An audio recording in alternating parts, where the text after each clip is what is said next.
वसई विरार शहर महापालिका परिवहन सेवेतील कर्मचाऱ्यांनी आपल्या विविध प्रलंबित मागण्यांसाठी अचानक काम बंद आंदोलन पुकारले। त्यामुळे वसई विरारमधील परिवहन सेवा पूर्णपणे ठप्प झाली असून आज सकाळपासूनच बस सेवेवर अवलंबून असलेल्या सामान्य नागरिकांसह चाकरमान्यांचे मोठे हाल होत आहेत। कर्मचाऱ्यांनी प्रसिद्ध केलेल्या पत्रानुसार इतर शहरांमधील महापालिका परिवहन कर्मचाऱ्यांप्रमाणेच समान वेतन लागू करण्यात यावे, कायद्यानुसार 8 तासांची ड्युटी आणि ओव्हरटाईमचा मोबदला द्यावा, तसेच 8.33% बोनस आणि ग्रॅज्युइटी लागू करण्यात यावी अशा प्रमुख मागण्या करण्यात आल्यात।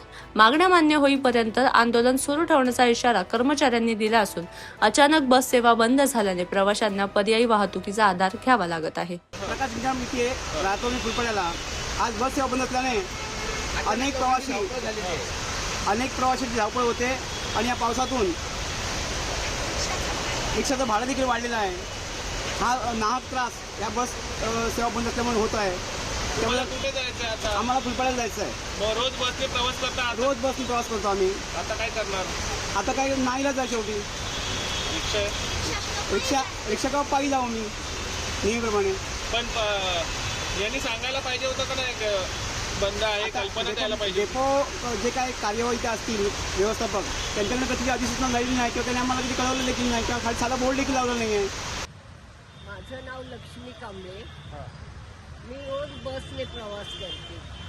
मला पायाचा हाताचा प्रॉब्लेम आहे म्हणून मी थेरपी घ्यायला जाते आणि ह्याच टायमाला मी इथे येते 12:30ला।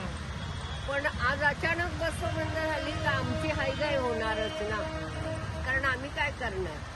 तुम्हाला कल्पना होती का बस बंद आहे? नाही, ते तुम्ही आता कळवलं तेव्हा माहिती। आता हे खर्चिक जाणार का तुम्हाला, म्हणजे प्रवास आजचा? आता काय करणार, चालू तर शकत नाही मी फुलपाड्यापर्यंत, कारण माझं वय आता 74 वर्ष आहे।